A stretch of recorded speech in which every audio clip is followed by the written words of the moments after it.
I burned out like a wandering ember. I shone bright, then my journey was over. What I sought when I ran was back where I began. No matter the rain, no matter the storm, I'm coming home. Hey y'all, welcome to the Max Life. I am excited to continue this series of where I'm showing you what's in my pantry. If you haven't already seen our full pantry tour, y'all be sure to check that out. And where I dive into canning and show you guys what I have on my canning racks. Y'all be sure to check those videos out. We will post them so you guys can easily go back and see them. But today I'm diving in something that is really, really fun to do and that I really enjoy doing equally as much as I love canning. Today, I want to talk to you about ways to preserve food by basically removing the water content out of the food so you can keep your food on your pantry shelves for a really, really long time. I'm going to go over some very complex and complicated ways. I'm also going to touch all the way to the very basic of the basics of ways that you can dry your foods out and have them stored away for a really long time. The first thing I want to talk about is drying out simple things like herbs. You can take those and I'm going to show you a couple of the ways that I do those that absolutely require no electricity, very easy to do. So let's take a look at a couple of things I have hanging in the window that I have right in front of me. So that is pretty easy, y'all. All it took was a tack and a rubber band, and I had moringa, dill, 2 helpings of cut celery, and all I had to do was go out, harvest those things, wash them. I love to toss them over in my salad spinner and toss that extra water off.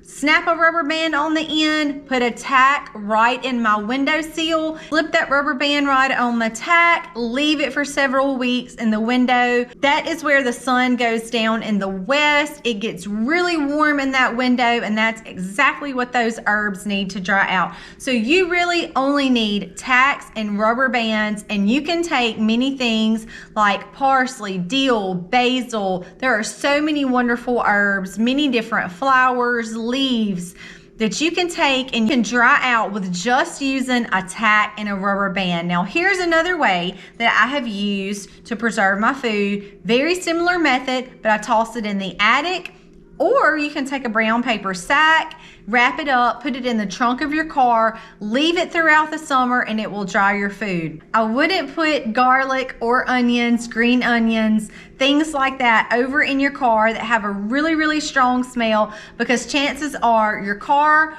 or you will start smelling like garlic and onion, and you may not want to walk around smelling like that all the time. That I started out very, very simply doing.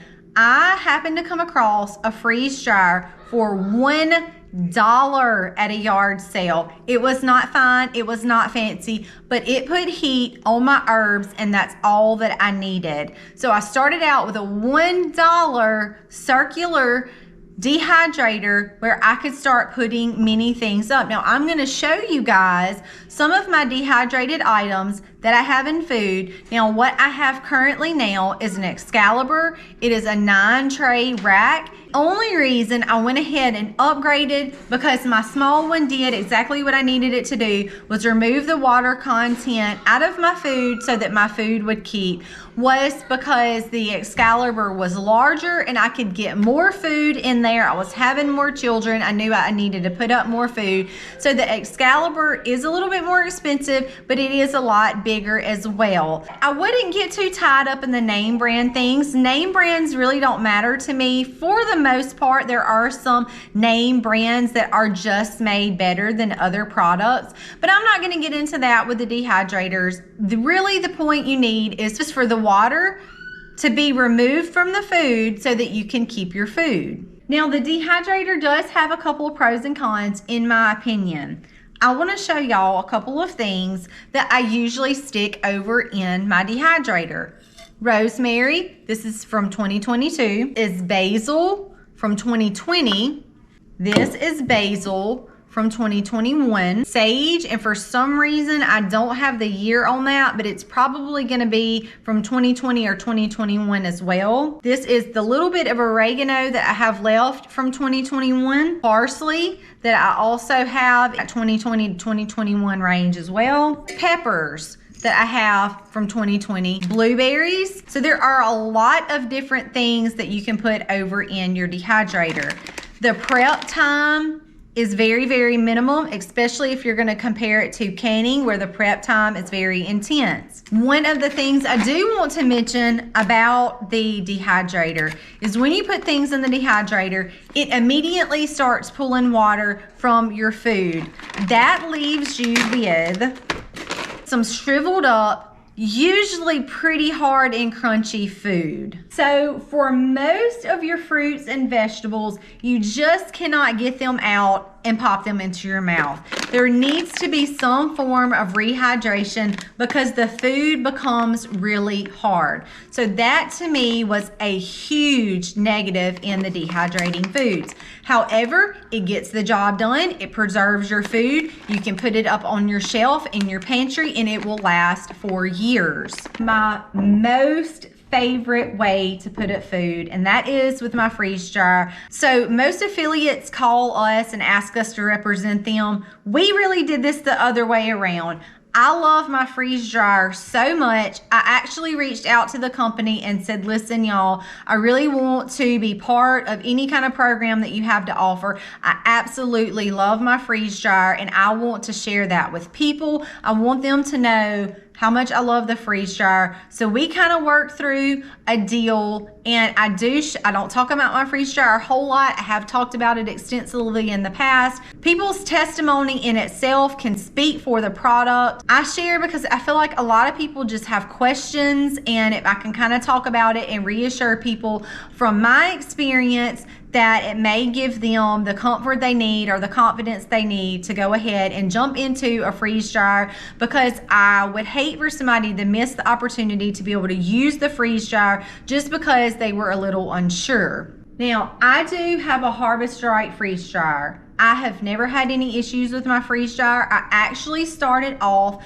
with a small because Colby and I had saved up. We waited to a sale. We purchased that for Christmas.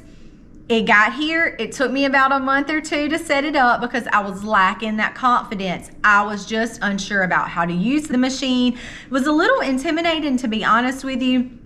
I didn't even know what to put in it. But y'all, when I jumped in and got started, I have not looked back. It is the most easy way to put up food, and in my opinion, the best way to put up food for a number of reasons. One being, it is so simple and it lasts for years and years and years, and the quality of the food comes out of the freeze dryer absolutely amazing. And I want to pause there because I'm not just telling y'all that to just tell y'all that. I want to show you exactly what I'm talking about. This is 2 different sets of basil that I put up last year.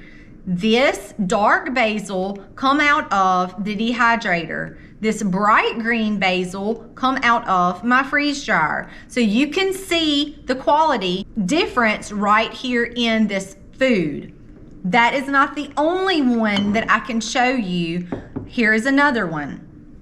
The dark green on the bottom that you see is mullein that went in the dehydrator. The top is the freeze dryer. You can see for yourself in both of these foods, the quality is different.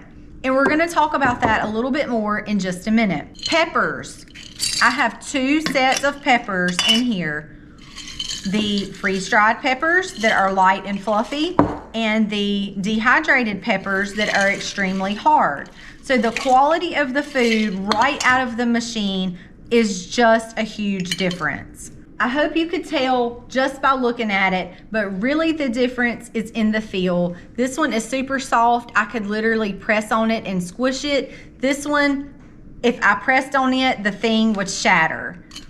The bottom line is the food is being preserved. So in my opinion, I'm not real ticky about it. I still use my dehydrator, but if I had a choice, and I know somebody's gonna ask, which one do you like the most? If I had a choice, my food will always go in the freeze dryer. Now, if my freeze dryer is full and it's running and I have something that immediately needs to be put up, if I'm not gonna hang it in my window, I'm gonna put it in my dehydrator because I want to preserve my food. Reason why you're seeing the color differences in this basil and in this mullein is because the end product is initially the same. You're preserving your food.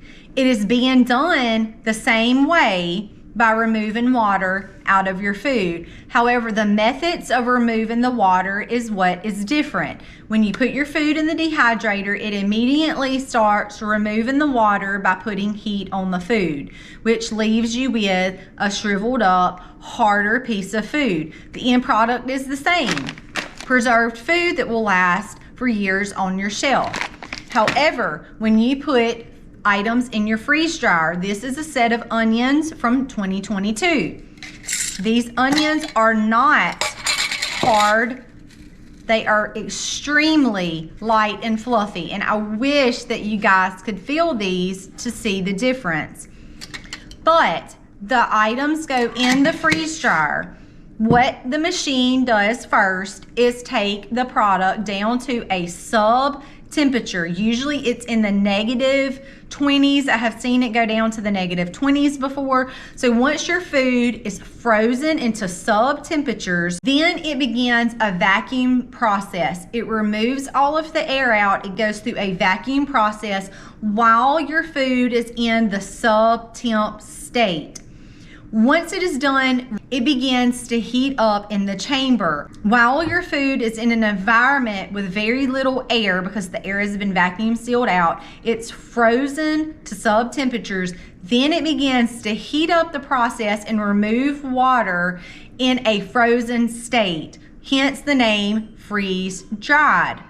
So the process again in the end is the same. You are removing water from your products, which is what causes spoilage in your foods. Is when water content remains in your food, bacteria thrives in that, hence the spoilage. When you don't have water in your food, bacteria can't thrive in that, food is saved. Two different products that work basically the same way but using different methods, and you will see the quality of your food. Like I mentioned, this is two totally different colors because it's initially dehydrated basil, freeze-dried basil. They're both dried with the water removed. However, two completely different methods. This is going to be saving more nutrients. You can see it in the quality of your food. I just can't speak highly enough about the freeze dryer, and I caught on to that very quickly, which is why I love my Harvest Right freeze dryer. The only thing that's not recommended in the freeze dryer are things like butter, lards, fats, jams and jellies, honey, which honey doesn't go bad anyway. But some of those type foods are your real sugaries, jams and jellies, real fatty, lards and butters. Those things are not recommended to go in the freeze dryer, but pretty much everything else can. I have done pancake mixes. I have done green onions, fruit smoothies. Y'all, really the sky is the limit with this thing. It is a really cool machine. Now I want to show y'all some of the fun things that I've had an opportunity to put up in my almost 2 years of having my freeze dryer. This is just a couple things that I have pulled out right here on the table. My other items you see right here on my shelf. I have a number of things right here, all different types of herbs, all different types of beneficial flowers, medicinal flowers, all different types of fruits and vegetables. You guys can see all of this, as well as what we have in our storage room that is in boxes of containers put away for emergency uses for times like when we don't have electricity. We have food supplies put up to where we can utilize those if need be. Some items that I have had an opportunity to put up that goes right on my shelf that I use pretty frequently. This is freeze-dried tomatoes, freeze-dried bay leaves, freeze-dried kale, Freeze-dried garlic. I actually pulled this out of my spice pantry because I use it pretty much daily.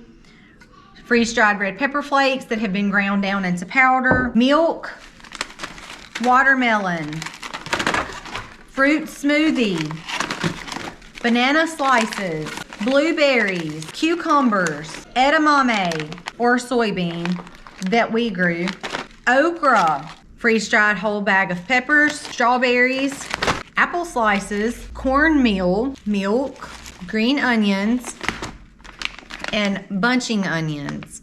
I have also eggs, several whole meals that have been freeze-dried. Another huge benefit of removing the water out of your food, packaging them away in little Mylar bags with oxygen absorbers, is they store really nice in these totes. And I can pack a lot of food in a little space.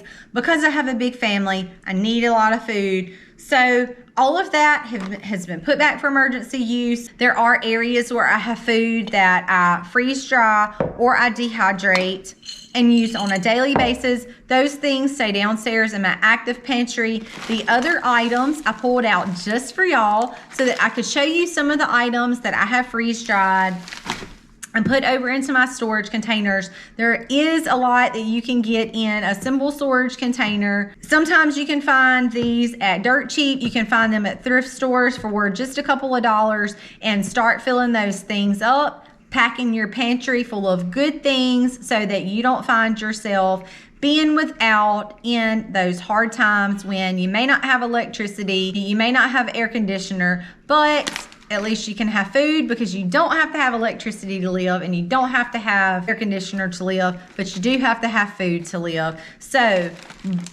even these banana slices right now, this is one of the family's favorites, is fruits coming out of the freeze dryer. The freeze dryer, when it removes water content from the fruits, it enhances the sugar, so a lot of your fruits taste just like candy. And if I can get my kids snacking on fruits instead of candy, that altogether is a win-win for me. And as always, I hope you learned something about packing your pantry in this video. I know I'll probably still hear a couple of comments, but we don't show you guys everything. We show you what we feel like is beneficial. We don't put all of our eggs in one basket. We have thought through situations of people being hungry. Even good people will do bad things when they are hungry. We have already thought all those things out, guys. We do have a lot of food in our home, but it is not all of our food. It's not wise to do some of those things, which hence the reason why we don't show you those other places, because some people just don't need to know those things. But I hope that this will help y'all, educate you, give you my thoughts on the freeze dryer, on the dehydrated foods, because canning, freeze drying, dehydrating, even if it's just putting your things in a brown paper sack, your herbs, letting them dry out in the trunk of your car, it's really, really easy to do. That way you can get items on your shelf, in your pantry, and you can use them absolutely whenever you need them. God bless. Happy homesteading, y'all.